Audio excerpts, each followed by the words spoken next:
As entrepreneurs, there's a reason why we decided to leave our 9 to 5 for an 8 a.m. to 10 p.m. I'm here to tell the stories of why we all hustle and grind for our companies. On today's podcast, I'm speaking with DanielPAndrews. So, Daniel, thank you so much for being on the podcast today. Honored to have you here. Your area of expertise is something that I really have a passion for. So I'm really, really excited to hear about you Thank today. you. And thank you so much for being here. Well, thank you for having me. And it's exciting for me because I get about one query per podcast that I guest on. Somebody goes, "What now?" And I'm like, "Hey, let's talk about that." So if I can spread a message and create a little bit of interest back towards me, then then it's in service to the world. I'm meaning I know I have way more listeners than inquiries, and that's fine because if I can create some awareness around how to view things a little bit differently and make some stuff happen, that's exciting for me. Nice. Excellent. Glad to hear it, man. So let's dive right in. And many years ago, I realized that you can go out and advertise your business, and that's hard and it takes forever. But I had a few key people in my world who were just the greatest referral people in the world. I call them the I know a guy guys. So Mhm. I know someone to do this. I know someone to go, who does these sorts of Mhm. things. And I found they've given me a ton of referrals. And I Mhm. found that it's it's a cheat code, if you will. I mean, it's something that can help you a lot in business. And so I want you to go into kind of your specific key referral partner version of things, and then Sure. what you do specifically in that world. Okay. Absolutely. And I would like to address Sure. the rarity of what you just said, right? That you had a few key people that gave you a lot of referrals. And you remind me of the guy that walks into the casino to the slot machines as some disheveled, downbeaten, borderline broke guy finally gets up, right? Spend his last quarter, and you sit down in the machine he just left and you pull the handle and you win, right? Hmm. And too many people are going to try to be Andrew or hope that they're Andrew, right? And the first thing I want to say is that's one in a million, right? The second lesson is don't stay at the slot machine pulling the lever longer. You need to actually not play the game. Hmm. In the world of casino, I don't care what game or machine you're playing, over time, the payoff is not there. But people stay at the slot machine because they win just often enough to make them think, I just need to pull the lever faster. And that's a metaphor for the fact that so many people go, I'm just trying to meet the right people. And I go, stop, for two reasons. First, it's easier to be the right person with the right strategy. I don't mean a person of character, that's part of it. But when I say be the right person, I don't mean be referable. I mean have a strategy to get the referrals. So it's easier to be the right person than to find the right person, because stumbling into referral partners that provide you with consistent amount of referrals, stumbling into that is one in a million, one in a billion. But creating it is way more the thing. Secondly, your network is already big enough. People lose sight of that, right? I had a guy that I just did this exercise with, and I actually kind of hate to say this out loud because it costs me credibility. I've had people go, that's a lie. I'm like, pull out the calculator, right? So we will reach for the calculator and I will hold it up to the screen in just a moment. Okay. Probably, yeah, that, the good old, battery operated, right? Okay. Yeah. So he had several thousand people in his LinkedIn profiles. And I said, but go through there and determine how many would return your phone call. That if you said, I have a question or I have a need, if you don't know the answer, I bet you know somebody who would. If you sent that text, how many would reply? And he did statistical sampling. He didn't scroll through all 3,000, right? He, scrolled through 300, took a subset, whatever the case is, right? He statistically, he determined, he said, well, I've got probably about 350, but 250 I feel the best about. I said, okay, 250, right? So you take the calculator and you put in 250, right? They're not all his prospects, clearly, but he said that if he reached out, they would return his call, right? As Suzanne Taylor King says, just because you're in their phone doesn't mean they'll answer their phone, right? So we're not talking about connections. We've eliminated all the people that you barely kind of sort of know. We're talking about your network. My definition, if you reached out with a text, they would say, I don't know the answer, but I know who does, or maybe this is the right place, or this is the resource, or whatever, right? They would make an effort to help. Okay. He said he's got 250. I said, then let's safely assume that they're no better at this than you are, and they each have 250. And each of them has 250. Hmm. That is not 250 plus 250 Hmm. plus 250. Am I right? Mm-hmm. Yeah. That's 250 what? Times 250. Times 250. Times 250. Yeah. 15,625,000. Yeah. You're 3 degrees away from 15,625,000 people. And just to put some perspective on that. So I've got a friend of mine that works with Grant Cardone, and I know that his email list is around 7 million. So I think that's probably better than Correct. And then people go, yeah, but how do I get those people? You ask the right question of the right member of your network for the right introduction, and you can get 3 degrees of separation in 8 to 10 text messages. Yeah. Right. I told Ariel what I need. She puts me in a thread with Dan Roth. We exchange a couple of mission driven text messages, i.e., this is what I'm looking for. Is that you? No, it's not me. Talk to Anna Morgan. A couple of perfunctories. Hey, thanks for the support. You're a real champ. I appreciate the effort. Sure, if it's not who you need, let me know. I'll support you with that. Right. So if you can't, if you take out the, pleasantries, Mm-hmm. and a quick message to Anna says, Dan Ross says, I need to talk to you. What do we do next? I said, either give me your calendar link or take mine. Mm-hmm. Boom, on her calendar. Yeah. 8 text messages total, 12 counting the pleasantries, in a matter of a few hours. Right. Because if Ariel believes in you and Dan Roth believes in Ariel, he'll read your message. Yeah. And if Dan Roth believes in you, which he does now because he believes in Ariel and Ariel believes in you, he'll introduce you to Anna Morgan. And Anna Morgan will give you your calendar link because she believes in Dan Roth, who believes in Ariel Lee, who believes in DanielPAndrews. Yeah. It's really that fast. Yeah. So when I say you have 15 million, it's not hypothetical. It's you have your choice of 15,625,000 people that you could get on the phone by the end of the day today. It's 11 a.m. here on the East Coast, right? If it's 300, 300, 300, that's 27 million. If it's 500, 500, and 500, which is a standard business person, is 500. They can't remember all 500 off the top of their head, but if you start scrolling through your list, you'd be surprised. 500, 500, 500, 125 million. Mm-hmm. Now, cut that in half because some of that's an overlap. 62.5 million at your fingertips. Come on, people. Yeah. And even at the low end of things, let's say it's 100, 100, 100, that's what, 10 million? If my math's right. It's still, 100, I may be wrong. Sorry, what? No, because 200, 200, 200 is 8 million. So 100, 100, 100 is going to be what, 100,000? Something like that. I don't know. My math, it's too early. More than you need to get the job done. And by the way, we all have more than 100. The standard number of people at a funeral is 250. So you can assume there's 250 that give a dang about your welfare.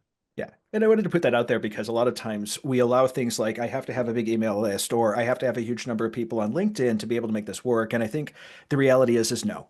No, that's what you're saying. You already have, right. Yeah. You just don't have a strategy for knowing the question to ask of the person to ask for the introduction. Mm-hmm.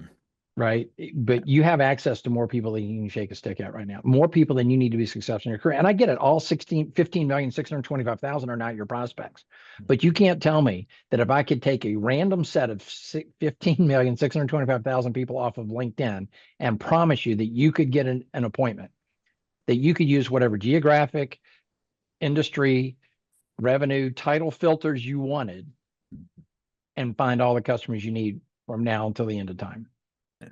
Because by the time you made those people your customers, you're right. Your third degree has collapsed to your first degree, which now means you have even more 15 million times 15 million at your disposal, which very quickly gets to be more than the people on the planet, right? I mean, clearly there's some overlap. Yeah, but the thing I think we think about, and I know a lot of people have been there, is we go to masterminds, we try to network, we end up being pitch slapped a tons of times. I heard that said once, and I just really liked that. It's a really good phrase. It's a really good phrase. And it's just not something, I mean, I think we're all over it. we're needing something new, we're needing something different, and I think this is the perfect way to build credibility. People buy from people they know, like, and trust. Now you've got the trust factor mostly way there. They get to like you through a quick email address, and they now know who you are since, hey, you're related to so and so. And I think Yeah, it's a, what in that sentence, that key sentence that you started that paragraph with, what's the key word? You said people pitch slap. you said people buy from folks they know, like, and They know, trust. like, So and trust. in that sentence, what's the most important word? Uh, Trust. At least to me, it's trust. Buy is the Buy. most important word. Okay. Otherwise, you're just making friends, Yeah. right? Yeah. There's plenty of people go, I'm good at networking. I go, no, you're not. Mhm. And they go, that's kind of bold. I said, I could be wrong. I'm frequently wrong, Mhm. but I bet I'm not. Let me ask you, and you'll tell me. Yeah. Of all the people you know, adults, let's rule out the kids. Of all the adults you know, how many could refer you? Mhm. Depends on the industry. You may say 20%, you may say 50, you may say 80 or 90. Mhm. Of that percentage, how many actively refer prospects to you? And they go, oh, you are referable, but you're not getting the referrals, Referrals. Yeah. right? They may even have several hundred people, going back to the 250 number, that they have convinced, I don't even like the word convinced, that they have demonstrated referability, credibility, reliability, likability, that they've meaning there's people that actually know you well enough to refer you, Yeah. and they don't refer you. And it's not because they don't want to refer you or they're not willing to refer you. It's because they have other things to think about than taking time off their calendar to refer you. So what's your system for not just getting people to the point where you become referable in their mind, but then you are referred, as opposed to just being referable? And people lose sight of that. They think it's a them thing, it's a you thing. Great example, and I'll leave her name out of it. Somebody locally just said, I'm having such trouble. She's in her late 30s, early 40s, I think. I'm having such trouble finding a man, right? Why is dating this hard, right? Something like that. Why is dating this hard? And so I put into the note on Facebook, I said, time for dating coach. And I just said it without a period or an exclamation point or an LOL. Just let her translate it how she wants to. And she LOL'd it and said, I don't need a dating coach. I need more single men to move to South Carolina. And I said, in my head, I didn't reply yet. I'm debating whether to do it in public or through a direct message, because I'm the sort of guy that will do it in public and go, you want the world to change. You want reality to change to make your life easier. Statistically, what's easier is to change your approach. Yeah. And statistically, it's more likely to get you results, because statistically, the world is not likely to change. It's going to keep on going the way it's always been going. And people lose sight of the fact that getting referrals is less energy than all this casual networking that they're doing. Got to give the air quotes, because my theme is stop networking and start building relationships that matter, right? And find a system that's mutually beneficial to consistently collecting referrals. And it's way easier. You already know all the people you need to know, and you're being lazy. You've turned it into a passive activity. Now, it's passive in the sense that the referrals come to you. You might have to nudge Andrew to introduce you to Jessica, right? Or Janet, as the case may be, right? Janet was on the phone with me this morning, right? Making sure things run smooth, right?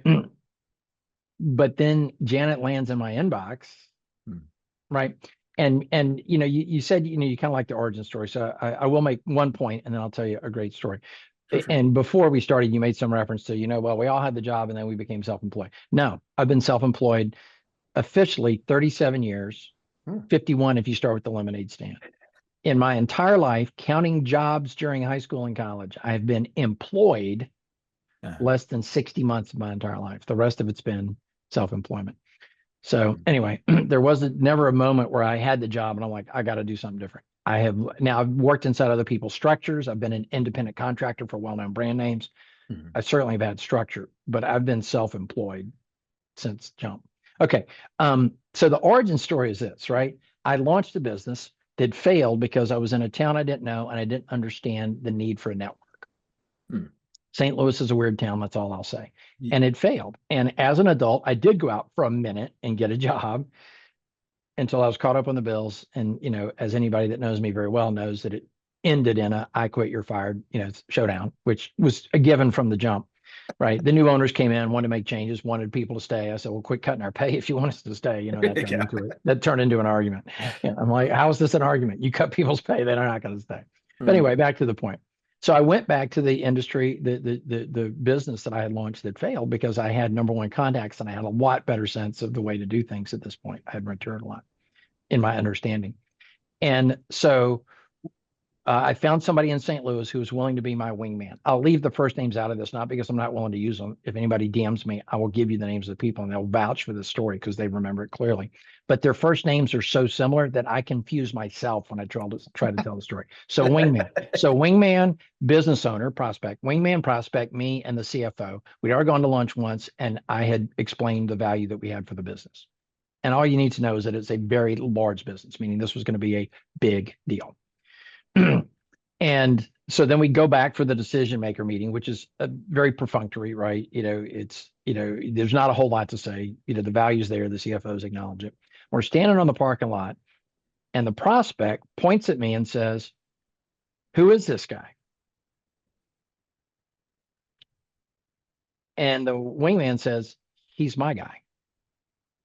And the prospect says, but I don't know this guy. And the wingman says, but I know this guy. And the prospect said, what happens if something happens to this guy? And wingman said, I'll find another guy. And we got the deal, by the way. At first, my feelings were hurt because I thought I was looking for an introduction.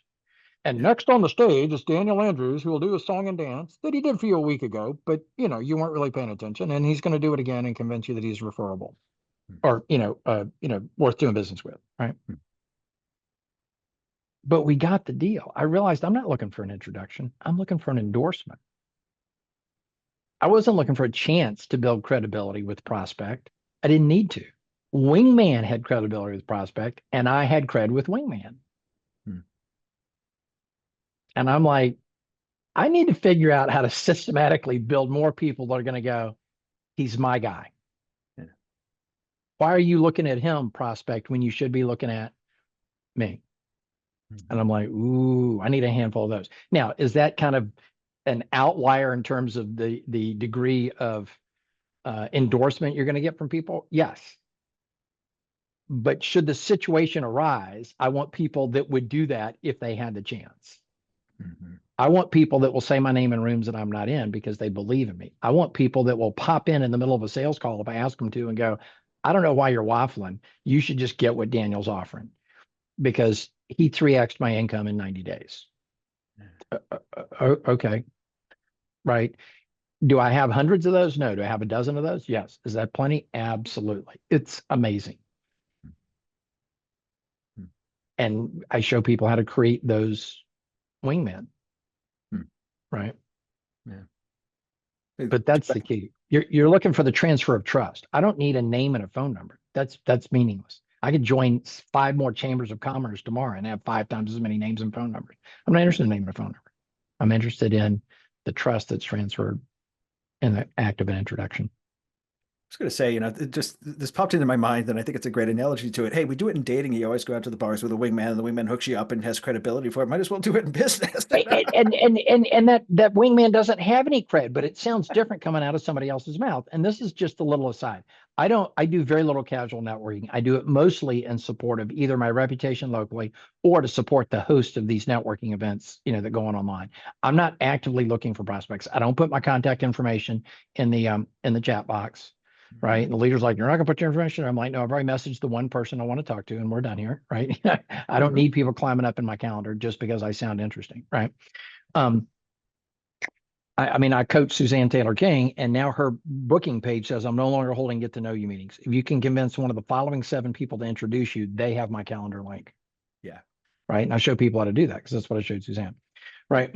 But I think one of the best things you can do if you are in a networking situation, live or digital, and you're in a room or a breakout or a pairing or just mingling, even if it's with somebody you've just met, meaning if you're in a room, the 2 of us, and you'd introduce me to you and I'd introduce you to me, and then they throw us back into another room of 4 people and I go, hey, why does everybody introduce yourself? No, Andrew, why don't you introduce me and I'll introduce you.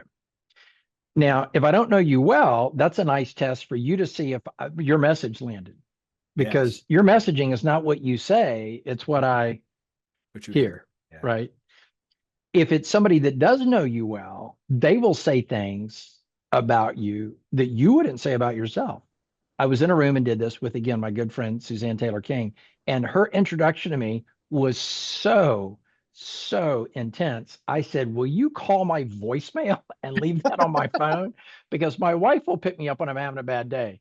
But being picked up at a personal level is very different than being picked up at a professional level. I'm like, I need a recording of that I can listen to on occasion. And, because, and I can say the same things about her, Yeah. right? Hmm. And that's the power of a wingman, is that person has more credibility. But even in a low stakes setting, right? Again, at the bar, the guy's got the wingman, and the wingman tells the prospect how great, the salesperson is, right? And she's like, I don't even know you, but it just sounds different coming out of somebody else's mouth, Yeah. right? If we're in a room and I say, and you go over to Bob and you say, Bob, you need what I've got. Bob's like, maybe I do, maybe I don't, because that's what everybody's trying to do, like you said earlier, right? Hmm. But if I go over and go, hey, Bob, I think you might need what Andrew's got. He's like, what's he got? I'm like, you know what? He explains it better than I do. Why don't you stroll over there and ask him about it? Yeah. And the way they show up in that conversation, it's the same conversation. Bob needs what Andrew's got, Mhm. but the way they show up just feels different. Exactly. And I know the term social credibility is really, really huge in the marketing industry right now, where, you go, you find an influencer on Instagram, they chalk you up, that sort of thing. How is what, because I feel like yours is, the way you're doing this is somewhat different. And so I want you to be able to kind of address that for people that might be thinking in that direction. How is your way different? And if it isn't, it isn't. But what do you have to say about that? What's your thought?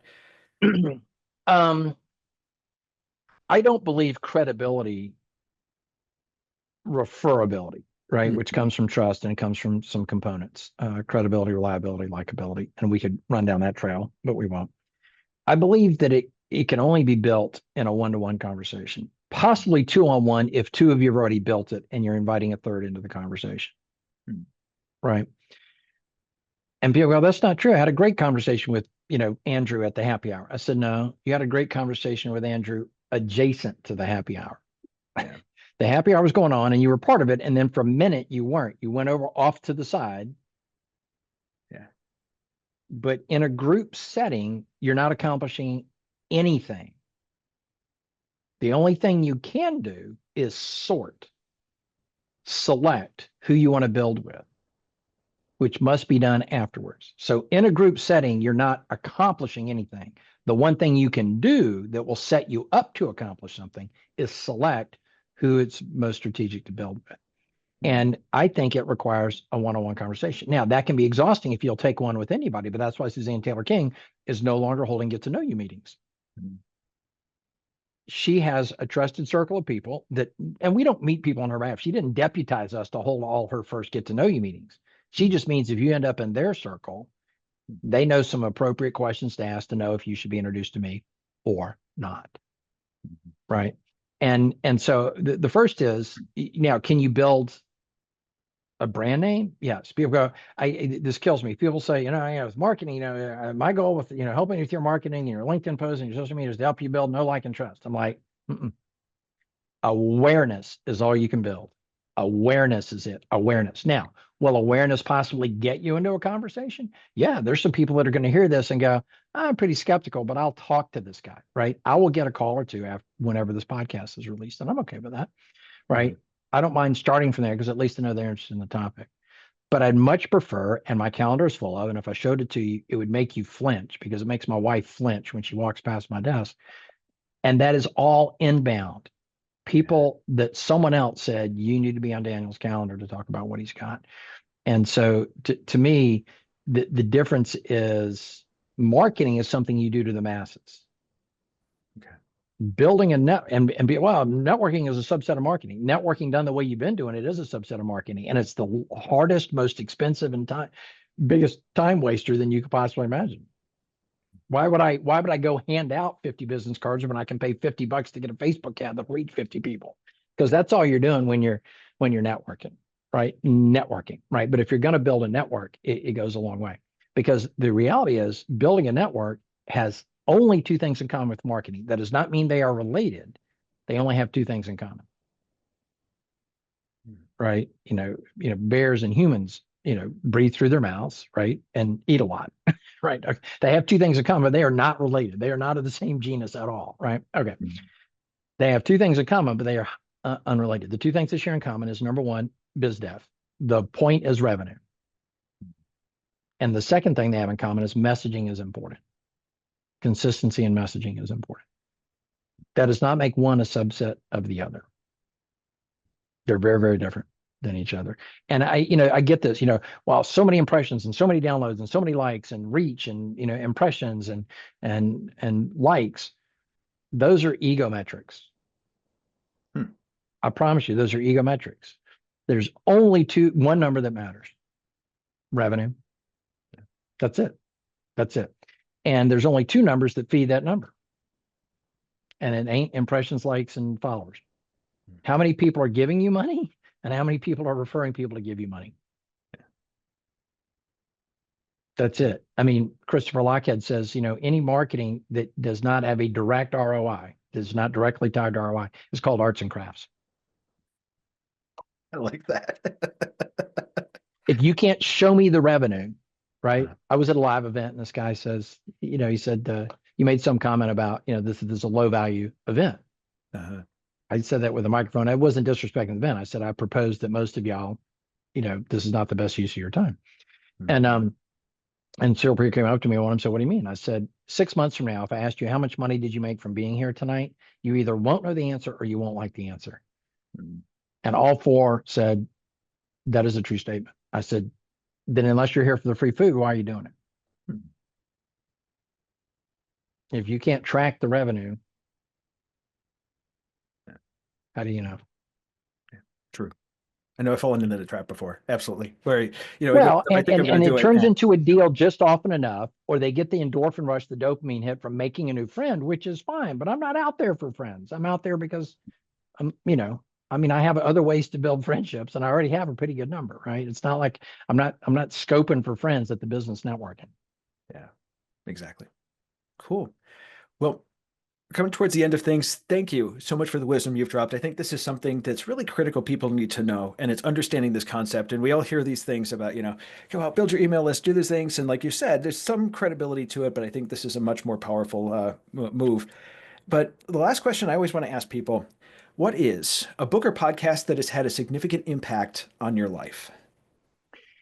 I'll briefly describe two books. Sure. The book, The E-Myth Revisited, by Michael Gerber. It's a classic. I reread it every so often to keep the ideas fresh in my head. But the simple notion that to do a thing, to manage people that do a thing, and to run a business that does a thing are all different roles, right? If you're an entrepreneur at any level, or you have some degree of autonomy inside your own structure, right? Even a corporate structure, pay attention to the fact that to do a thing, to manage people that do a thing, and to run a business or division that does a thing is quite different. Those are three different roles, right? So the generic, or I shouldn't say the generic, the most widely applicable book that I can think of is The E-Myth Revisited. Okay. Awesome. Michael Gerber, like Gerber baby food for those of you looking for it. The book that has the most relevance to what I'm talking about and will help you document the shift between the old way and the new way is called Give and Take by Adam Grant. Okay. And in the first chapter, he makes the point that of givers, takers, and matchers, at the highest levels of success, you find more givers than takers and matchers. And at the lowest levels of success, you find more givers than takers and matchers. They're at the highest and the lowest because you can give wrong. And I'll leave it at that because if I try to explain more, you won't bother to read the book or you won't bother to call my phone number. Well, now you know. Either one should trigger a phone call. I mean, either buy the book or call me or both. I don't care. Exactly. So, Daniel, thank you so much for being on the show today. Thank you. Wisdom. Really appreciate it. Appreciate you, Andrew. Awesome. Keep up the good work. Thank you, man. Thanks again for joining us on the Hustle and Grind podcast. If you'd like to learn more about Daniel, check out the link in the description.